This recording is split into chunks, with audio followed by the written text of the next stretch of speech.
soit trois nombres complexes, Z1, Z2, Z3. La première est donnée sous forme algébrique. La seconde est donnée sous forme trigonométrique. Bon, il y a une autre manière d'écrire, c'est sous forme exponentielle, mais ici, ça n'intéresse pas plus que ça. Ici, voilà. Et la troisième, bon, il faut la chercher, puisque c'est la racine sixième de 64. Mais il faut prendre l'argument qui est compris entre 270 et 360 degrés. Voilà. Et puis, on demande de donner les parties réelles imaginaires du complexe suivant, qui est bien sûr une manipulation de ces trois complexes. Alors, cette vidéo-ci va se décliner en deux parties. Je vais la décliner en deux parties. C'est-à-dire, je vais faire deux vidéos pour celle-ci. Alors, pourquoi deux? Je vais d'abord en faire une qui va expliciter un petit peu tous les nombres trigonométriques pour éviter de faire un mélange. Hein. Voilà. Un mélange au niveau de la compréhension. Donc, c'est de faire en sorte comment construire voilà, les nombres trigonométriques, les complexes trigonométriques.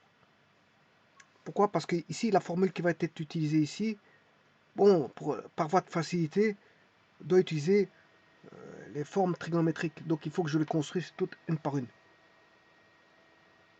C'est pour ça que je vais faire deux vidéos. Alors, la deuxième, bien sûr, va calculer l'expression là-bas. Qui, bien sûr, dépendra des deux Z1, Z2, Z3.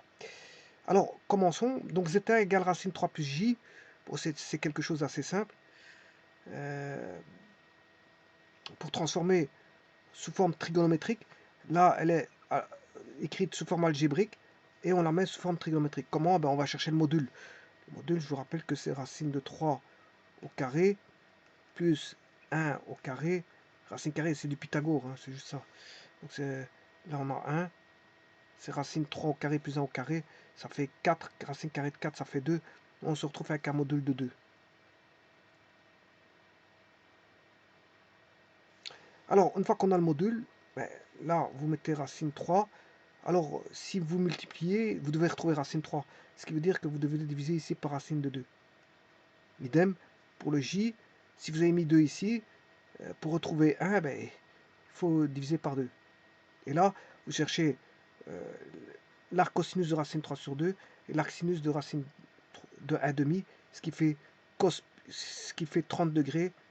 30 degrés. Ça fait cos pi sur 6. Donc le nombre trigonométrique, c'est enfin le complexe écrit sous forme trigonométrique qui est racine 3 plus j vaut 2, 6 pi sur 6. Alors on va voir sur GeoGebra.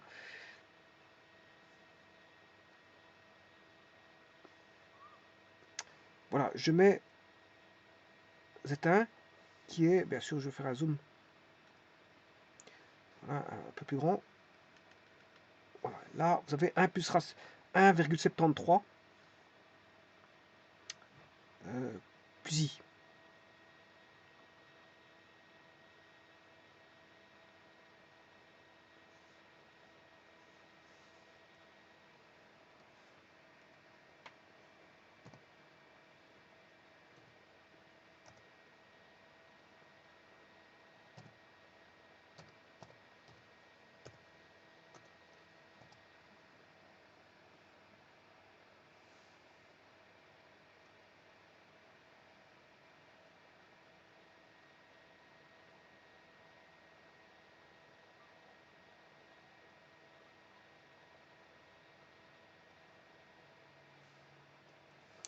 Alors, à partir d'ici, pour aller jusque là, là on a 1,73 et le i il est là.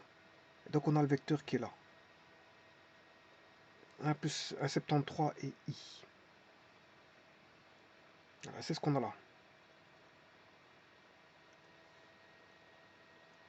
Voilà. C'est ce nombre complexe. Alors, comme je viens de l'indiquer, Z1, c'est aussi en format. Donc je transforme en format trigonométrique le complexe, alors qu'il est donné sous forme algébrique. Je passe de la forme algébrique à la forme trigonométrique.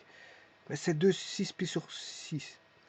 Donc j'écris 2 6 pi sur 6, qui est 2 cosinus pi sur 6 plus sinus pi sur 6, mais vous retrouvez Z1, c'est normal parce que c'est la forme trigonométrique, c'est le même point dans le plan complexe, dans le plan de Gauss, c'est le même point hein, que je l'écris sous forme algébrique ou trigonométrique, ils ont voilà, les mêmes valeurs, c'est au même endroit qu'ils sont.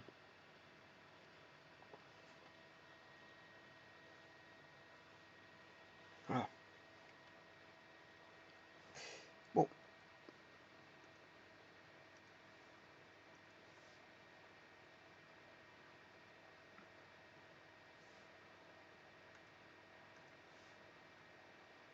Alors maintenant, je vais chercher le complexe Z2, qui est ici, 6 2 pi sur 5. Mais lui, il est déjà donné sous forme trigonométrique. C'est un cercle de rayon 1. Oui, l'autre, c'est un cercle de rayon 2. Donc, je peux écrire... Enfin, il est situé sur un cercle de rayon 2 à 30 degrés. Et son module vaut 2. Hein. X carré plus Y carré égale 2. 4. C'est 2 au carré, ça fait 4. Parce que c'est R carré.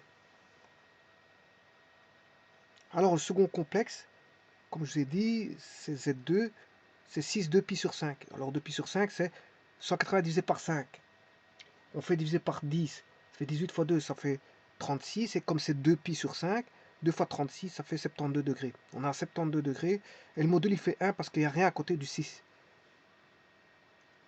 Donc, ce complexe, c'est celui-là. Donc, il a 72 degrés. Et son module vaut 1. Donc, il est sur un cercle de rayon 1. X carré plus Y carré est égal à 1 au carré, ce qui fait 1.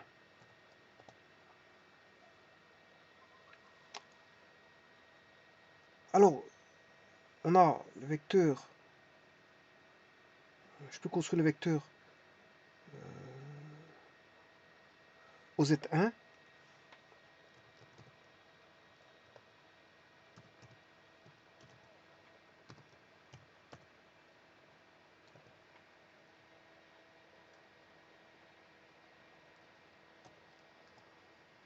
Voilà, et je peux construire le vecteur au Z3.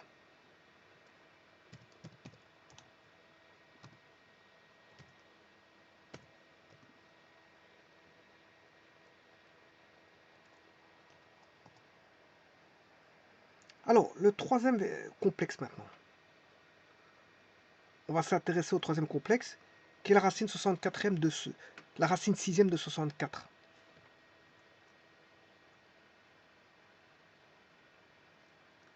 Alors, bien sûr, l'argument est compris entre 3 pi demi et 2 pi, c'est-à-dire il n'y a un seul complexe qui va vérifier Z3, puisque en fait, il faut qu'il soit dans la plage donnée ici. Hein. Alors, comment fait-on pour ça? On va rechercher un complexe x plus yj tel que racine sixième de 64. Alors 64 c'est 64 plus 0j. Bon, alors pour ça, on ne peut pas écrire ça comme ça, bien sûr. Bon, je brave l'interdit au niveau mathématique, mais en fait c'est pour montrer. Là, la racine sixième, bien sûr, on ne peut pas écrire ça. C'est un abus, mais je le fais quand même. C'est un abus. Je ne peux pas écrire ça. Bon, je le fais quand même. Bon, alors pour soulever ça, qu'est-ce que je fais? Je mets exposant en 6 d'un côté, exposant en 6 de l'autre. Donc on va avoir exposant 1 ici, exposant en 6 de l'autre. Et on recherche justement le x plus yj, exposant en 6 de telle manière que ça fasse 64 plus 0j.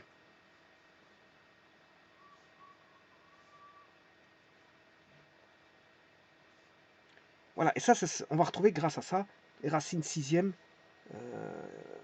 de 64, qui sont x plus yj, il y en a plusieurs, on va les chercher. Mais il n'y en a qu'un qui va conformer à la règle, parce qu'il doit faire partie de entre 270 et 300 degrés. Alors pour ça, on écrit sous forme trigonométrique x plus yj, qui est rho 6 phi, exposant en 6. J'applique la formule d'Abraham de Moab. de Moivre, ça veut dire que ρ 6 phi exposant un nombre, n entier, c'est ρ exposant n, 6 n phi. Voilà, ça c'est la formule d'Abraham de Moivre. Ensuite, je mets 64 plus 0j sous forme trigonométrique. Bon, voilà, le module c'est 64. Je sors 64. Une fois 64, ça donne bien 64. Plus 0 sur 64 donne 0j. Si je fais une fois 64, ça fait 64. 0 fois 64j, ça fait 0j. Donc on a bien 64 plus 0j. Donc le module il fait 64 et l'argument il fait 0 pi. Donc on a 64, 6, 0 pi. Donc ce qui veut dire que ceci là, je sépare le module des arguments donnés par le 6. Ça c'est le module, ça c'est l'argument. Donc ça c'est la formule d'Abraham de Moivre qui dit ça. C'est 6 6 phi, et ρ exposant 6. Et bien sûr, j'égale les modules et les arguments. 6 phi égale 0 pi plus de k pi bien sûr. Hein. Donc ρ6 égale 64, ce qui fait ρ égale racine sixième de 64. Donc le module du nombre complexe recherché vaudra 2. Il y aura plusieurs complexes qui vaudra bien sûr de module. Ils sont tous de module 2 situés sur un cercle de rayon 2. Voilà. Mais il y en aura plusieurs. Alors comme c'est des racines sixièmes, il y aura 6 racines sixièmes. Voilà, 6 racines sixièmes. Comment on les retrouve? Grâce aux angles. C'est aux arguments qui vont faire qu'on aura 6. Alors x plus y6 égale 64.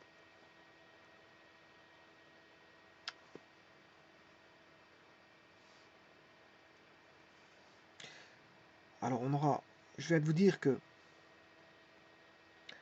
ρ6 égale 64 implique que ρ est égal à ceci égale 2.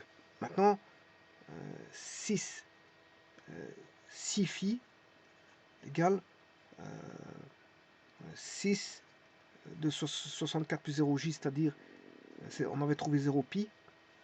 Et là, 6 phi égale 0 pi plus 2 k pi avec k appartenant à z. Ce qui veut dire, si 6 phi est égal à 0 pi plus 2 k pi avec k appartenant à z, phi égale à 0 pi sur 6 plus 2 k pi sur 6 avec k appartenant à z, mais attention que z ce sera 0 puisqu'il n'y en a que 6, 0, 1, 2, 3, 4, 5. Ce sont des entiers mais qui vont de 0 à 5 puisqu'il y a 6 racines. Donc ici 0 pi sur 6 ça fera toujours 0. Alors 2 k pi sur 6 en fait c'est k pi sur 3.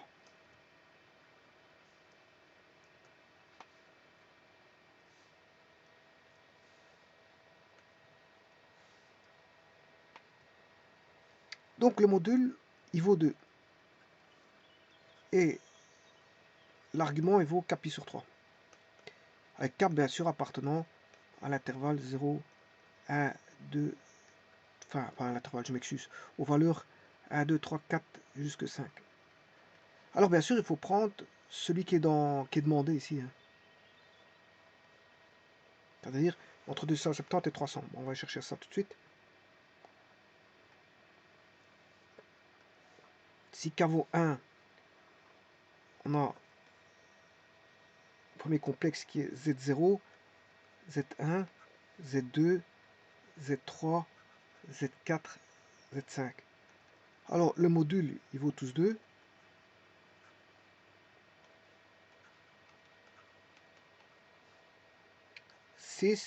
Alors, si k vaut 0, on a 0, 0. Si k vaut 1, c'est pi sur 3. K vaut 2, 2 pi sur 3. K vaut 3, pi. K vaut 4, 4 pi sur 3. K vaut 5, 5 pi sur 3. Et si k vaut 6, ben vous retournez en 0. Hein. vous retournez sur Z0. Vous allez réobtenir Z0. Hein. Ça, c'est évident. Vous allez retomber sur Z0, c'est le même. Donc, il n'y en a que 6. Tout le restant, ils vont se situer sur soit Z0, Z1, Z2, Z3, Z4, Z5. Et voilà. Après, ça se répète. Hein. C'est quelque chose de modulaire. Voilà. Donc, ici, il faut prendre entre 270 et 360 degrés. Donc, ça veut dire que c'est pas celui-ci, parce que lui, il fait 0 degré. Lui, il fait 60 degrés, 120 degrés, 180 degrés, 60 x 4, 240 degrés. Et c'est celui-là qu'il faut prendre. 6, 2, 6, 5 pi sur 6. Bon, alors, je vais montrer ça sur GeoGebra.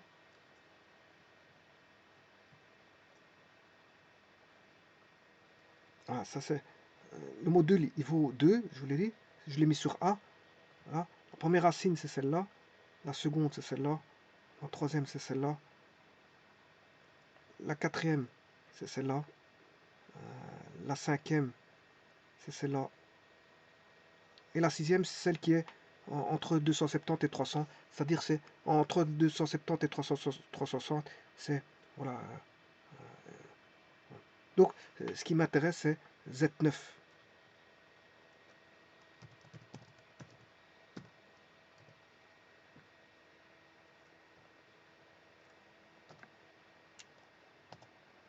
Voilà, et les trois vecteurs sont là. Enfin, les trois complexes montrés par des vecteurs qui vous disent c'est avec ça qu'il faut calculer l'expression. Mais bon, l'expression, je vais le faire dans une vidéo à part. Bon, c'est maintenant, je peux calculer Z1 exposant 4, 3Z2 plus Z3 exposant 5. Je vous remercie.